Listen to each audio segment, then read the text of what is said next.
जय हिंद साथियों, स्वागत है आप सभी का अपने YouTube चैनल एग्जाम नॉलेज पर। साथियों, उत्तर प्रदेश ग्राम पंचायत अधिकारी का संपूर्ण सिलेबस हम इस बुक के माध्यम से कवर कर रहे हैं, जिसमें कि हमने पंचायती राज व्यवस्था से संबंधित परंपरागत पंचायतें तथा ब्रिटिश काल की पंचायत व्यवस्था, स्वतंत्रता प्राप्ति के बाद की पंचायत राज व्यवस्था, पंचायती राज व्यवस्था के सुदृढ़ीकरण हेतु गठित समितियों के बारे में पढ़ लिया है। और आज की इस क्लास में हम लोग उत्तर प्रदेश पंचायती राज अधिनियम, पंचायती राज व्यवस्था का संवैधानिक आधार तथा उत्तर प्रदेश राज्य में पंचायती राज व्यवस्था संबंधी संवैधानिक उपबंध व्यवस्थाएं एवं महत्वपूर्ण संशोधन को पढ़ने वाले हैं। इसके बाद आपका भाग 1 का यह पहला पार्ट कंप्लीट हो जाएगा, जहां से आपके 10 नंबर के प्रश्न बनने वाले हैं। तो इस बुक के माध्यम से संपूर्ण सिलेबस को कवर करने के लिए हमारे चैनल को सब्सक्राइब करिएगा और वीडियो को लाइक और शेयर भी कर दीजिएगा। साथ ही नोट्स के लिए हमारे टेलीग्राम ग्रुप को भी ज्वाइन कर लीजिएगा। तो सबसे पहले हम लोग पढ़ने वाले हैं उत्तर प्रदेश पंचायती राज अधिनियम को। बात की जाए इस अधिनियम की, तो इस अधिनियम का नाम है उत्तर प्रदेश पंचायती राज अधिनियम 1947। आप देखेंगे तो इस अधिनियम में कुल धाराओं की संख्या 119 है। वहीं बात की जाए तो 5 जून 1947 को संयुक्त प्रांत की विधानसभा द्वारा इस अधिनियम को पारित किया गया था। और इसके बाद आप देखेंगे 7 दिसंबर 1947 को डोमिनियन भारत के गवर्नर जनरल से अनुमोदन प्राप्त हुआ। फिर हम इस अधिनियम की कुछ विशेषताएं देख लेते हैं। तो इस अधिनियम की कुछ महत्वपूर्ण विशेषताएं हैं: ग्राम सभा की स्थापना करना, ग्राम पंचायत की स्थापना करना, पंचायत की कार्यकाल अवधि 5 वर्ष का होना और महिलाओं के लिए आरक्षण की बात इस अधिनियम के अंतर्गत कही गई थी। चलिए अब हम इस अधिनियम को थोड़ा डिटेल में पढ़ लेते हैं। उत्तर प्रदेश पंचायत राज अधिनियम 1947 1947 का अधिनियम 26 है। तो आपको याद रखना है कि यह 1947 का 26वां अधिनियम है, जो 5 जून 1947 को संयुक्त प्रांत विधानसभा द्वारा पारित किया गया। इसे 7 दिसंबर 1947 को डोमिनियन भारत के गवर्नर जनरल से अनुमोदन प्राप्त हुआ, जिसका उद्देश्य स्वायत्त स्थानीय सरकार की स्थापना करना और विकास करना था। तो इस अधिनियम का मुख्यतः उद्देश्य था कि स्वतंत्र स्थानीय सरकार की स्थापना और उसका विकास करना। इस कानून में कुल 119 धाराएं हैं। आपको यह संख्या याद रखनी है। आपसे पूछ लिया जाएगा कि उत्तर प्रदेश पंचायती राज अधिनियम 1947 में कुल कितनी धाराएं हैं, तो कुल धाराओं की संख्या 119 है। इसके बाद देखते हैं भारतीय संविधान का अनुच्छेद 40, जो कि संविधान के नीति निर्देशक तत्वों में शामिल है, ग्राम पंचायतों के गठन का प्रावधान करता है। इसके तहत कहा गया है कि प्रत्येक राज्य ग्राम पंचायतों के गठन के लिए कदम उठाएगा और उन्हें ऐसी शक्तियां और अधिकार प्रदान करेगा जो उन्हें स्वशासन की इकाइयों के रूप में कार्य करने में सक्षम बनाने के लिए आवश्यक है। तो यह भारतीय संविधान के अनुच्छेद 40 में कहा गया है। पंचायत राज अधिनियम 1947 एक ग्राम पंचायत को स्कूलों और अस्पतालों की नियुक्ति, रखरखाव और सुधार के लिए भुगतान किए गए किसी भी कर या लेवी को इकट्ठा करने और इसके साथ ही राज्य सरकार को सौंपे गए खातों और अन्य कार्यों के लिए अधिकृत करता है। तो पंचायतों को यह शक्ति पंचायत राज अधिनियम 1947 से प्राप्त होती है। इसके बाद बात करते हैं कि इस अधिनियम की धारा 1 में प्रावधान है कि यह अधिनियम पूरे उत्तर प्रदेश में लागू होगा, विस्तारित होगा। अब हम उत्तर प्रदेश पंचायती राज अधिनियम की प्रमुख विशेषताओं को देख लेते हैं। बात करते हैं सबसे पहले ग्राम सभा की स्थापना। यह अधिनियम उस गांव या गांव समूह के लिए एक ग्राम सभा या गांव समूह की स्थापना का प्रावधान करती है। बात की जाए तो अधिनियम की धारा 2G के तहत ग्राम सभा को परिभाषित किया गया है। वहीं ग्राम सभा की स्थापना की बात की जाए तो ग्राम सभा की स्थापना धारा 3 के अंतर्गत होती है। अब हम ग्राम सभा के बारे में देख लेते हैं। तो ग्राम सभा एक ऐसी निकाय है जिसमें कि आप देखेंगे कि ग्राम पंचायत क्षेत्र के एक गांव से संबंधित निर्वाचक नामावली में पंजीकृत लोग शामिल हैं। यानी कि आप देखेंगे कि एक ग्राम में जितने लोग वोट डालने के लिए रजिस्टर्ड हैं, उन सभी की संख्या को मिलाकर के एक ग्राम सभा का निर्माण किया जाता है। इसके बाद अब हम देखते हैं भारत के संविधान की धारा 243 बी ग्राम सभा को एक निकाय के रूप में परिभाषित करती है। तो यह परिभाषा आपको भारत के संविधान की धारा 243 बी में मिल जाएगी, जिसमें जिला स्तर पर पंचायत क्षेत्र में स्थित गांव से संबंधित निर्वाचक नामावली में पंजीकृत व्यक्ति शामिल हैं। यानी कि जितने भी लोग एक गांव में वोट डालने के लिए एलिजिबल हैं और जिनका नाम उस सूची में शामिल है, तो उन सभी को मिलाकर के एक ग्राम सभा का निर्माण किया जाता है। इसके बाद आप देखेंगे धारा 3 में प्रावधान है कि राज्य सरकार एक नाम मात्र से ग्राम सभा या ग्राम समूह स्थापित करेगी। तो यह प्रावधान उत्तर प्रदेश पंचायती राज अधिनियम 1947 की धारा 3 में शामिल है। इसके बाद अब हम आगे देखते हैं। जब ग्राम सभा का गठन गांव के समूह द्वारा किया जाता था, तो सबसे अधिक आबादी वाले गांव का नाम ग्राम सभा कहा जाता था। ग्राम सभा की स्थापना का उद्देश्य किसी गांव या ग्राम समूह का विकास करना था। तो जब बहुत सारे गांव को मिलाकर के एक ग्राम सभा का गठन किया जाता था, तो जिस गांव की जनसंख्या सबसे अधिक थी उसी गांव का नाम ग्राम सभा रखा जाता था। इसके बाद अब हम आगे देखते हैं ग्राम सभा के कार्य। तो आपको ग्राम सभा के कार्य धारा 11(5) में देखने को मिलेंगे, जो कि यह धारा आपके उत्तर प्रदेश पंचायती राज अधिनियम में शामिल है। तो आप देखेंगे ग्राम सभा के जो कार्य होते हैं वह हैं सामाजिक कल्याण कार्यक्रमों के लिए स्वयं सेवक जुटाना और दान देना, समुदाय आधारित विकास कार्यक्रमों के कार्यान्वयन के लाभार्थियों की पहचान करना, गांव में विकास कार्यक्रमों के कार्यान्वयन में सहायता प्रदान करना। तो यह सभी कार्य ग्राम सभा के कार्य होते हैं। इसके बाद अब हम आगे देखते हैं। अब बात करेंगे ग्राम पंचायत की स्थापना। यह कानून ग्राम पंचायत की स्थापना का प्रावधान करता है। इस अधिनियम की धारा 2H ग्राम पंचायत को परिभाषित करती है। तो ग्राम पंचायत की परिभाषा आपको धारा 2H में देखने को मिल जाएगी। ग्राम पंचायत रूप से ग्राम सभा के मामलों के प्रबंधन के उद्देश्य से गठित एक निकाय है। तो आपको यह याद रखना है कि ग्राम पंचायत का गठन ग्राम सभा के मामलों को मैनेज करने के उद्देश्य से किया जाता है। अब आगे देखते हैं। धारा 12(1) में प्रावधान है कि ग्राम पंचायत पूरे पंचायत क्षेत्र में स्थित है जिसका नाम पंचायत क्षेत्र के नाम पर रखा गया है। तो आपको याद रखना है कि धारा 12(1) से यह प्रावधान किया गया है कि ग्राम पंचायत जो होगी वो पूरे पंचायत क्षेत्र में स्थित रहेगी और इसका नाम पंचायत क्षेत्र के नाम पर रखा जाएगा। वहीं बात की जाए, जब तक प्रधान और ग्राम पंचायत के कम से कम 2/3 सदस्य निर्वाचित नहीं हो जाते, तब तक ग्राम पंचायत के गठन की घोषणा नहीं की जाएगी। अब इसके बाद देखते हैं अधिनियम की जो धारा 15 है उसमें ग्राम पंचायतों के कार्यों को निर्धारित किया गया है, जिनमें से हम लोग कुछ महत्वपूर्ण कार्यों को देख लेते हैं।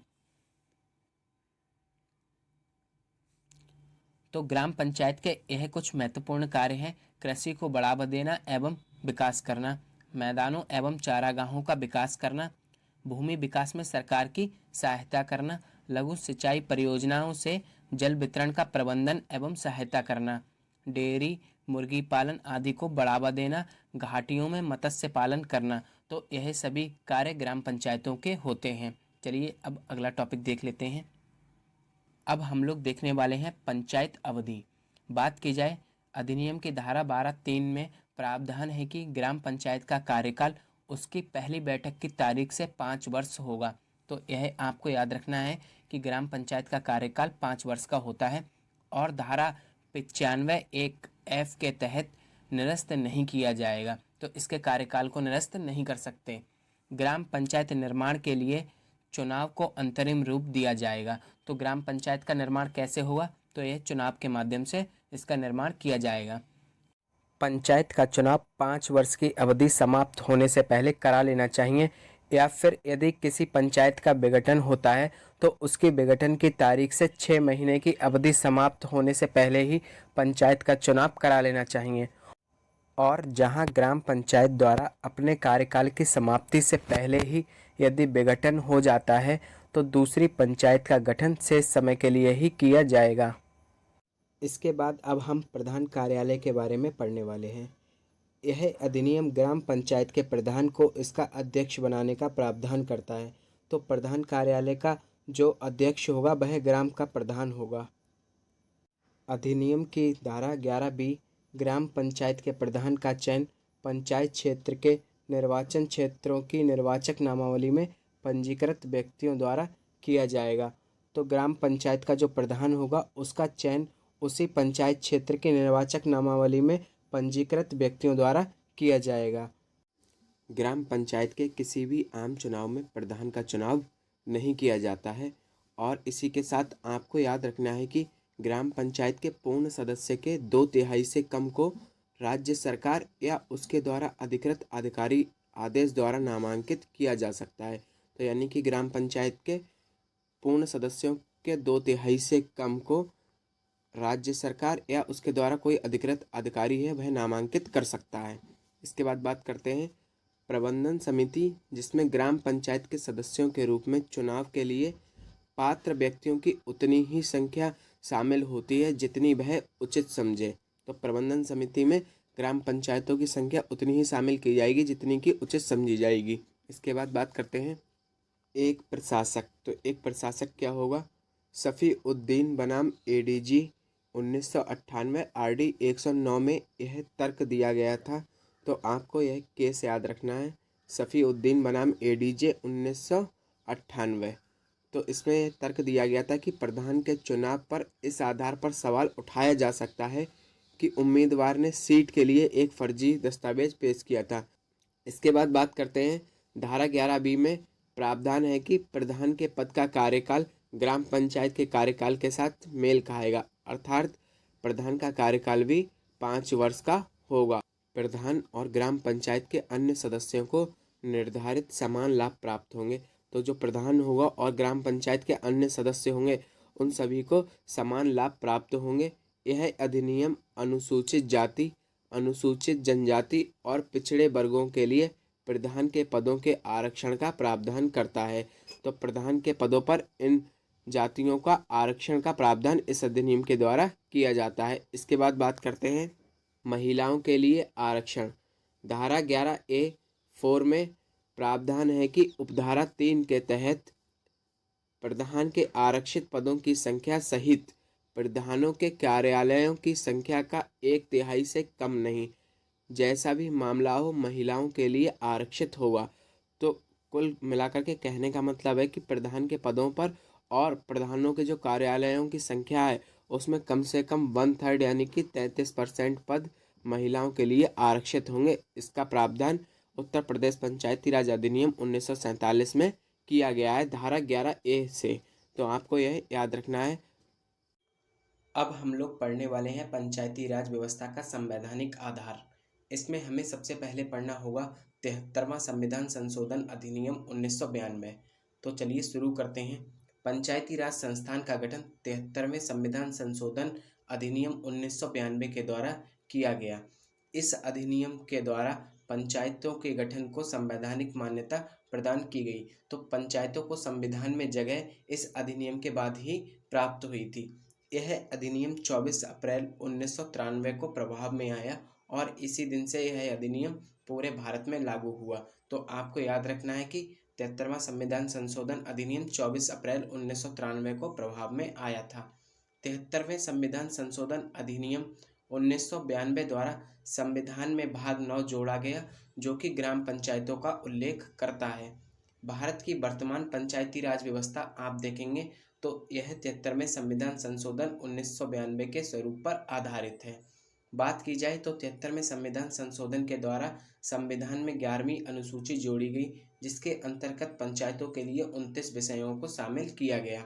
बात करते हैं इसके बाद में अधिनियम के तहत संविधान में 11वीं अनुसूची को शामिल किया गया था और इसी अधिनियम के बाद में आप देखेंगे जो 73वां संविधान संशोधन अधिनियम है, इसके तहत पंचायतों में कुल पदों को 1/3 भाग महिलाओं के लिए आरक्षित किए गए हैं। यानी कि जो महिलाओं के लिए आरक्षण की बात कही गई है वह 73वें संविधान संशोधन अधिनियम के द्वारा ही कही गई है और पंचायतों में महिलाओं का जो आरक्षण होगा वह 33% यानी कि 1/3 आरक्षण की बात कही गई है। अब इसके बाद थोड़ा डिटेल में पढ़ लेते हैं पंचायती राज का संवैधानिकरण। बात की जाए सबसे पहले राजीव गांधी सरकार में पंचायती राज संस्थाओं के संवैधानिकरण और उन्हें ज़्यादा शक्तिशाली और व्यापक बनाने हेतु जुलाई 1989 में 64वां संविधान संशोधन विधेयक लोकसभा में पेश किया गया था। तो आपको याद रखना है कि जो 64वां संविधान संशोधन विधेयक है यह राजीव गांधी सरकार द्वारा पेश किया गया था। अगस्त 1989 में लोकसभा ने यह विधेयक पारित किया। किंतु राज्यसभा द्वारा इसे पारित नहीं किया गया। तो आपको याद रखना है कि 64वां संविधान संशोधन विधेयक जो था वह लोकसभा ने तो पारित कर दिया था, लेकिन राज्यसभा ने बिल को पारित नहीं किया था। इसके बाद आप देखेंगे कि इस विधेयक का विपक्ष द्वारा जोरदार विरोध किया गया, क्योंकि इसके द्वारा संघीय व्यवस्था में केंद्र को मजबूत बनाने का प्रावधान किया गया था। तो 64वां संविधान संशोधन में जो विधेयक में जो व्यवस्था थी उसमें केंद्र ज़्यादा मजबूत था, इसीलिए विपक्ष द्वारा इसका विरोध किया गया। इसके बाद अब हम आगे देखते हैं। बीपी सिंह सरकार। नवंबर 1989 में बीपी सिंह के प्रधानमंत्रित्व काल में एक नए संविधान संशोधन विधेयक को पेश करने के प्रस्ताव को मंजूरी दी गई। परिणाम स्वरूप सितंबर 1990 में लोकसभा में एक संविधान संशोधन विधेयक प्रस्तुत किया गया, लेकिन सरकार के गिरने के साथ ही यह विधेयक भी समाप्त हो गया। तो जब लोकसभा में इस संविधान संशोधन विधेयक को पेश किया गया था, उसके बाद में बीपी सिंह की सरकार गिर जाती है और यह विधेयक भी इसी के साथ समाप्त हो जाता है। इसके बाद आगे देखते हैं। नरसिम्हा राव सरकार। नरसिम्हा राव के प्रधानमंत्री में कांग्रेस सरकार ने एक बार फिर पंचायती राज के संवैधानिकरण के मामले पर विचार किया। इसने प्रारंभ के विवादास्पद प्रावधानों को हटाकर नया प्रस्ताव रखा और सितंबर 1991 को लोकसभा में एक संविधान संशोधन विधेयक प्रस्तुत किया। अंततः यह विधेयक 73वें संविधान संशोधन अधिनियम 1992 के रूप में पारित हुआ और 24 अप्रैल 1993 को प्रभाव में आया। तो आपको याद रखना है कि जो 73वां संविधान संशोधन विधेयक है, यह नरसिम्हा राव की सरकार ने पेश किया था। आज भारत में पंचायती राज की जो व्यवस्था है वो इसी अधिनियम 73वां संविधान संशोधन अधिनियम 1992 के तहत है।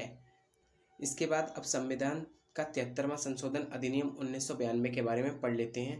संसद में संवैधानिक विधेयक पारित करवाने के लिए अनेक प्रयासों के बाद संविधान 73वां संशोधन अधिनियम 1992 अंतिम रूप से पारित हुआ तथा दिनांक 24 अप्रैल 1993 से लागू हुआ। तो जिस दिन से यह अधिनियम लागू हुआ उस दिन दिनांक थी 24 अप्रैल। तो आपको यह डेट याद रखनी है। तो यहाँ पर आपके लिए एक नोट दिया गया है कि 73वां संशोधन अधिनियम 1992 के उपबंधों को मोटे तौर पर आदेशात्मक और स्वविवेकी उपबंधों के रूप में वर्गीकृत किया जा सकता है। तो चलिए इसके उपबंधों को भी पढ़ लेते हैं। सबसे पहले हम लोग आदेशात्मक उपबंध पढ़ने वाले हैं। ग्राम स्तर पर ग्राम सभा स्थापित करना, जिसमें पंचायत के क्षेत्र के अंतर्गत आने वाले गांव से संबंधित निर्वाचक नामावली में पंजीकृत लोग शामिल होंगे, जिसके बारे में हम लोग पढ़ चुके हैं। 20 लाख से कम जनसंख्या वाले राज्यों को छोड़कर सभी राज्यों एवं संघ शासित क्षेत्रों में गांव यानी कि ग्राम स्तर पर गांव में, मध्यवर्ती स्तर पर एवं जिला स्तरों पर पंचायती राज की 3 स्तरीय प्रणाली की स्थापना की जाएगी। तो आपको याद रखना है कि जिन राज्यों की जनसंख्या 20 लाख से कम है उन राज्यों को छोड़कर शेष सभी राज्यों में त्रिस्तरीय पंचायत प्रणाली की स्थापना की जाएगी। इसके बाद देखते हैं। पंचायत में सभी स्तरों पर संबंधित प्रादेशिक चुनाव क्षेत्र से प्रत्यक्ष चुनाव द्वारा चुने गए लोग शामिल होंगे। तो आपको याद रखना है कि पंचायत में जो लोग शामिल होंगे वह प्रत्यक्ष रूप से चुने गए होंगे जनता के द्वारा। इसके बाद देखते हैं। प्रत्यक्ष या अप्रत्यक्ष रूप से चुने गए पंचायत के सभी सदस्यों को पंचायत की बैठक में मतदान का अधिकार होगा। तो आपको यह याद रखना है कि जो पंचायत की बैठक होगी तो उसमें मतदान का अधिकार सभी को होगा, चाहे वह प्रत्यक्ष रूप से चुने गए हों या अप्रत्यक्ष रूप से चुने गए सदस्य हों। पंचायतों के मध्यवर्ती तथा शीर्ष स्तर के अध्यक्ष का चुनाव प्रत्यक्ष रूप से चुने गए सदस्यों में से होगा। तो आपको याद रखना है कि जो मध्यवर्ती स्तर पर पंचायत समिति होती है और शीर्ष स्तर पर जो समिति होगी उसके अध्यक्ष का चुनाव प्रत्यक्ष रूप से चुने गए सदस्यों में से ही किया जाएगा। इसके बाद देखते हैं। सदस्यता तथा पंचायतों के अध्यक्षों के कार्यालयों में अनुसूचित जातियों तथा अनुसूचित जनजातियों के लिए आरक्षण पंचायत में उनकी जनसंख्या के आधार पर किया जाएगा। तो अनुसूचित जाति और जनजातियों का आरक्षण उनके संख्या के अनुपात में किया जाएगा। वहीं यह आपको देखने को मिलेगा 73वां संशोधन अधिनियम के अनुच्छेद 243 घ में यह पॉइंट कहा गया है। इसके बाद देखते हैं। सभी स्तरों की पंचायतों का कार्यकाल 5 वर्ष का होगा।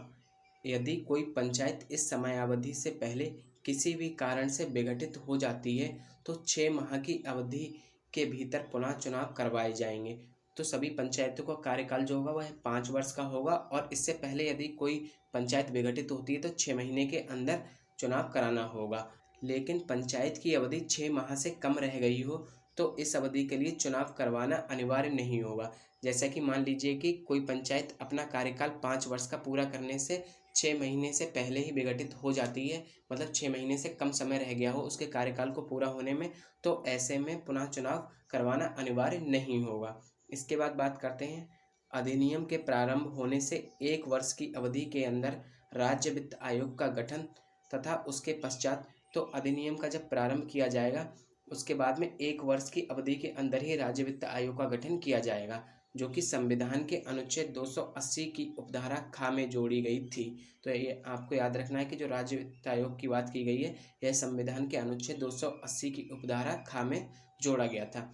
इस उपधारा के अनुसार केंद्रीय वित्त आयोग राज्य सरकार के वित्त आयोग द्वारा की गई सिफारिशों के आधार पर राज्य में पंचायतों के संसाधनों की आपूर्ति करने के लिए राज्य की संचित निधि में वृद्धि करने के लिए आवश्यक उपाय की सिफारिश अध्यक्ष से करेगा। तो वित्त आयोग के अध्यक्ष से यह सिफारिश कौन करेगा? तो एक केंद्रीय वित्त आयोग यह सिफारिश करेगा कि राज्य की जो संचित निधि है उसमें वृद्धि की जाए। बात करते हैं इसके बाद में पंचायत के चुनाव करवाने, निर्वाचक नामावली तैयार करने के लिए, पर्यवेक्षण, निर्देशन एवं नियंत्रण के लिए राज्य चुनाव आयोग का गठन किया जाएगा। तो यह जो सभी पंचायत के चुनाव होते हैं इनका निर्वाचन कौन कराता है? तो यह राज्य का निर्वाचन आयोग कराता है। इसके बाद देखते हैं यह अधिनियम संविधान के अनुच्छेद 244 की धारा 1 में निर्दिष्ट अनुसूचित क्षेत्रों तथा धारा 2 में निर्दिष्ट जनजातीय क्षेत्रों में लागू नहीं होगा। तो आपको यह दोनों ही अनुच्छेद याद रखने हैं और धारा को याद रखना है कि इनमें निर्दिष्ट जो भी अनुसूचित क्षेत्र और जनजातीय क्षेत्र हैं यहाँ पर यह अधिनियम 73वां संविधान संशोधन अधिनियम लागू नहीं होगा। अब हम लोग स्वविवेकी उपबंध को पढ़ लेते हैं।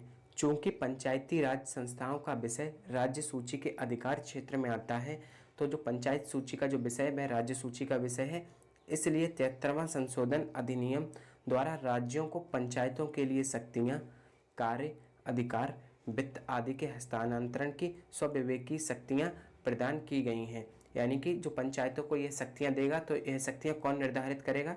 तो यह शक्तियाँ संबंधित राज्य के द्वारा निर्धारित की जाएंगी। राज्यों के लिए इस अधिनियम के अंतर्गत निम्नलिखित समर्थक प्रावधान दिए गए हैं। चलिए इन प्रावधानों को भी देख लेते हैं। ग्राम सभा की शक्तियाँ एवं कार्य, तो यह कौन डिसाइड करेगा? राज्य डिसाइड करेगा। मध्यवर्ती स्तर पर पंचायतों में पंचायतों के अध्यक्षों एवं जिला स्तर पर पंचायतों में मध्यवर्ती स्तर पर पंचायत के अध्यक्ष के लिए सदस्यता। मध्यवर्ती एवं जिला स्तरों पर संसद सदस्य, विधानसभा सदस्य एवं विधान परिषद के सदस्य की सदस्यता, तो यह कौन निर्धारित करेगा? राज्य निर्धारित करेगा। ग्राम पंचायत स्तर पर अध्यक्ष के चुनाव का माध्यम, तो ग्राम स्तर पर जो अध्यक्ष होगा वह चुनाव के माध्यम से होगा और यह राज्य करेगा।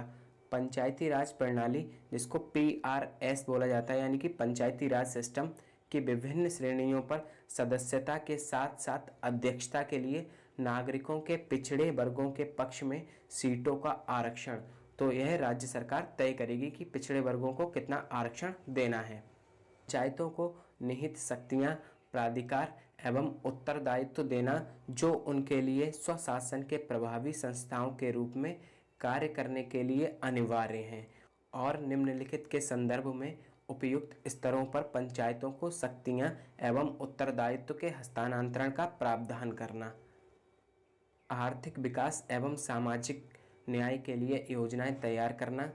संविधान की 11वीं अनुसूची में अंतर्निहित 29 विषयों सहित आर्थिक विकास एवं सामाजिक न्याय के लिए योजनाओं के क्रियान्वयन का कार्य उनको सौंपना।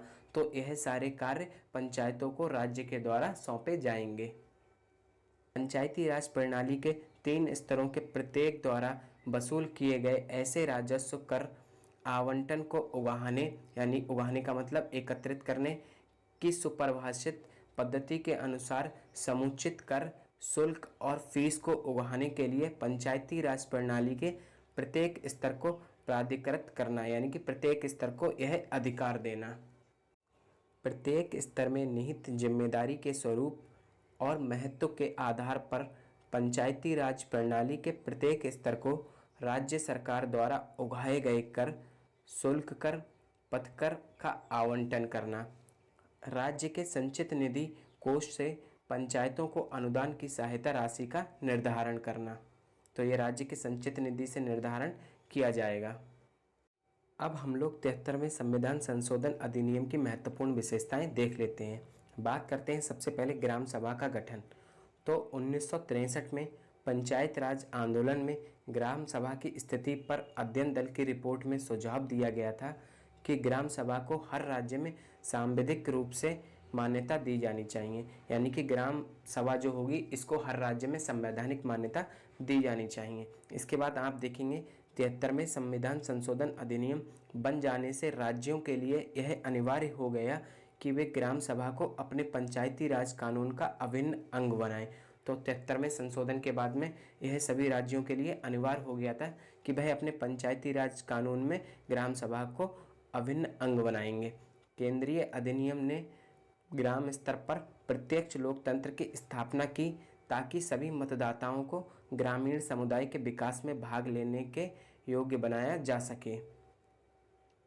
इसके बाद देखेंगे नियमित और सामयिक चुनाव सुनिश्चित करना। संविधान के 73वें संशोधन के अनुसार सभी पंचायती राज संस्थाओं के लिए नियमित और सामयिक चुनाव कराना अनिवार्य है, यानी कि सभी जो चुनाव होंगे वह नियमित और समय पर होंगे। 73वें संशोधन में यह व्यवस्था भी है कि अगर पंचायत भंग की जाती है तो चुनाव 6 माह के अंदर कराया जाना आवश्यक है। इसके बाद देखते हैं कमजोर वर्गों के लिए आरक्षण। 1978 में दांतेवाला समिति ने यहाँ तक कहा कि पंचायत राज संस्थाएं दरबान के रूप में कार्य करती हैं। तो आपको याद रखना है कि पंचायत राज संस्थाएं दरबान के रूप में कार्य करती हैं। यह किसने कहा था? तो यह दांतेवाला समिति ने कहा था। और ग्रामीण समुदाय के कमजोर वर्गों को मिलने वाले लाभों को रोकती हैं। तो पंचायत संस्थाएं हैं ये क्या करती हैं? तो ग्रामीण समुदाय के जो कमजोर वर्ग के लोग हैं उनको मिलने वाले लाभ को रोकती हैं। संविधान का जो 73वां संशोधन है अधिनियम अनुसूचित जाति तथा विकास में उन्हें भाग लेने के लिए समर्थ बनाया जा सके। तो इस संशोधन में यह व्यवस्था की गई है कि जो अनुसूचित जाति और जनजाति के जो लोग हैं उनका विकास किया जा सके और उन्हें इन योजनाओं में भाग लेने के लिए समर्थ बनाया जा सके। अब महिलाओं के लिए आरक्षण को पढ़ लेते हैं। 73वां संशोधन अधिनियम अपेक्षा करता है कि पंचायत में इसके सदस्यों और अध्यक्षों के दोनों स्थानों पर महिलाओं के लिए, चाहे वह अनुसूचित जाति की हो तथा अनुसूचित जनजाति की महिलाओं सहित 1/3 स्थान आरक्षित किए जाएंगे। तो चाहे वह अध्यक्ष की बात की जाए या सदस्यों की बात की जाए, दोनों ही जगह पर महिलाओं का जो आरक्षण होगा वह 1/3 आरक्षण होगा। और यह अनुसूचित जनजाति और अनुसूचित जाति दोनों की महिलाओं के साथ मिलाकर के बताया गया आरक्षण है, जो कि आपका 33% 1/3 आरक्षण महिलाओं के लिए अनिवार्य है। अब पर्याप्त वित्तीय संसाधन को देख लेते हैं। पंचायतों के पास वित्तीय संसाधनों की अत्यधिक कमी है क्योंकि उन्हें राज्य सरकार द्वारा पर्याप्त निधि नहीं दी जा रही है। पंचायतों के लिए पर्याप्त वित्तीय संसाधन सुनिश्चित करने के लिए केंद्रीय अधिनियम में राज्य वित्त आयोग का गठन करने की व्यवस्था की गई है। तो इस अधिनियम में पंचायतों के पास वित्तीय संसाधन पूर्ण रूप से उपलब्ध हो पाए, इसलिए राज्य वित्त आयोग के गठन की बात कही गई है। अब राज्य चुनाव आयोग के बारे में पढ़ लेते हैं। अधिनियम में पंचायतों के पर्यवेक्षण, निदेशन और स्वतंत्र एवं निष्पक्ष चुनाव कराने के उद्देश्य से राज्य चुनाव आयोग के गठन की भी व्यवस्था की गई है। तो राज्य चुनाव आयोग के गठन की व्यवस्था 73वें संविधान संशोधन अधिनियम के द्वारा की गई है। अब जिला योजना समिति का गठन, इसके बारे में भी पढ़ लेते हैं। संविधान के अनुच्छेद 243 ZD में यह व्यवस्था है कि पंचायतों और नगरपालिका क्षेत्रों द्वारा तैयार की गई योजनाओं के समेकन के लिए जिला स्तर पर जिला योजना समिति का गठन किया जाएगा। तो जिला स्तर पर जिला योजना समिति का गठन किया जाना सुनिश्चित होगा। ड्राफ्ट योजना तैयार करते समय यह स्थानिक योजना भौतिक एवं प्राकृतिक स्रोतों, संरचनात्मक एवं पर्यावरणीय संरक्षण को ध्यान में रखेंगी। तो जो भी ड्राफ्ट योजनाएं तैयार की जाएंगी उसमें आप देखेंगे तो जो भी स्थानिक योजनाएं हैं और प्राकृतिक स्रोतों और पर्यावरण को ध्यान में रख करके बनाई जाएंगी। इस अधिनियम में पूरे जिले की विकास संबंधी योजना तैयार करने के लिए जिला स्तर पर सांविधिक निकाय की व्यवस्था की जाती है। तो इस अधिनियम के द्वारा जिला स्तर पर संवैधानिक निकाय की व्यवस्था की जाती है। अब संविधान 73वां संशोधन अधिनियम 1992 का कार्यान्वयन देख लेते हैं। सबसे पहले देखेंगे अनुरूपता विधान को। राज्य विधानसभा के लिए यह आवश्यक था कि वे अपने पंचायत अधिनियमों को केंद्रीय विधान के अनुरूप इसके लागू होने के 1 वर्ष के भीतर अर्थात 24 अप्रैल 1994 तक संशोधित कर लें। तो राज्य विधानसभा को जिस प्रकार भी संशोधन करना था तो वह 24 अप्रैल 1994 तक इसको संशोधित कर सकते थे। 25 राज्यों और 7 संघ शासित प्रदेशों में से 21 राज्यों और 6 संघ शासित प्रदेशों में संशोधित अधिनियम लागू किया जाना अपेक्षित था। तो आपको याद रखना है कि 25 राज्यों और 7 संघ शासित प्रदेश थे जो, उनमें से आप देखेंगे तो 21 राज्यों और 6 संघ शासित प्रदेशों में संशोधित अधिनियम को लागू किया गया। यह अधिनियम मेघालय, मिजोरम और नागालैंड के लिए लागू नहीं था क्योंकि यह राज्य छठी अनुसूची के क्षेत्रों का भाग है। तो आपको याद रखना है कि जो संविधान की छठी अनुसूची है तो उसमें जो राज्यों की बात की गई है मेघालय, मिजोरम और नागालैंड, तो वहाँ पर यह संविधान संशोधन अधिनियम लागू नहीं होता है। संघ शासित प्रदेशों में से यह दिल्ली पर लागू नहीं है क्योंकि इसमें केवल शहरी क्षेत्र शामिल हैं। अब दिल्ली में कोई भी ग्रामीण क्षेत्र शामिल नहीं है, इसलिए 73वां संविधान संशोधन अधिनियम दिल्ली पर भी लागू नहीं होता है। अब हम 73वें संविधान संशोधन द्वारा शामिल की गई 11वीं अनुसूची के विषयों को देख लेते हैं, जो कि आपको अनुच्छेद 243 जी में देखने को मिल जाएंगे। तो इस प्रकार आप देखेंगे कि पंचायतों के लिए कुल 29 विषय सौंपे गए हैं, जो कि निम्नलिखित हैं। कृषि एवं कृषि विस्तार करना, भूमि विकास, भूमि सुधार, चकबंदी और भूमि संरक्षण करना, लघु सिंचाई, जल प्रबंधन और जल क्षेत्र का विकास, लघु उद्योग जिसके अंतर्गत खाद्य प्रसंस्करण उद्योग भी हैं, मत्स्य उद्योग, पशुपालन, सामाजिक वानिकी और फार्मा वानिकी, पशुपालन, डेयरी उद्योग और कुक्कुट पालन यानी कि मुर्गी पालन, पेयजल, लघु वन उपज, खादी ग्रामोद्योग और कुटीर उद्योग, ग्रामीण आवास, ईंधन और पशु चारा, सड़कें, पुलियाँ, पुल, फेरी, जलमार्ग और अन्य संचार साधन, ग्रामीण विद्युतीकरण जिसके अंतर्गत विद्युत का वितरण भी शामिल है, अपारंपरिक ऊर्जा स्रोत, गरीबी उन्मूलन कार्यक्रम, शिक्षा जिसमें कि प्राथमिक और माध्यमिक विद्यालय सहित शिक्षा शामिल है, तकनीकी प्रशिक्षण और व्यावसायिक शिक्षा, प्रौढ़ और अनौपचारिक शिक्षा, परिवार कल्याण, सांस्कृतिक क्रियाकलाप, बाजार और मेले, सामुदायिक आस्तियों का अनुरक्षण, दुर्बल वर्गों जिसमें कि अनुसूचित जाति व जनजातियों का कल्याण शामिल है, महिला व बाल विकास, समाज कल्याण जिसमें कि दिव्यांग एवं मानसिक मंद व्यक्तियों का कल्याण शामिल है, सार्वजनिक वितरण प्रणाली, स्वास्थ्य एवं स्वच्छता, लघु सिंचाई, जल प्रबंधन और जल विभाजक क्षेत्र का विकास। तो आपने यह देखे, यह 11वीं अनुसूची में शामिल पंचायतों के लिए कुल 29 विषयों की लिस्ट है। तो आपको यह विषय भी याद रखने हैं, परीक्षा में आपसे पूछे जा सकते हैं। अब हम पढ़ने वाले हैं उत्तर प्रदेश राज्य में पंचायती राज व्यवस्था संबंधी संवैधानिक उपबंध व्यवस्थाएं एवं महत्वपूर्ण संशोधन को। तो बात करते हैं उत्तर प्रदेश में पंचायती राज व्यवस्था के बारे में। भारतीय संसद द्वारा पारित 73वें संविधान संशोधन अधिनियम 1993 के तहत प्रदेश सरकार ने उत्तर प्रदेश पंचायती राज अधिनियम 1994 को पारित किया। तो आपको याद रखना है कि जो संशोधन के बाद अधिनियम बना वह था उत्तर प्रदेश पंचायती राज अधिनियम 1994।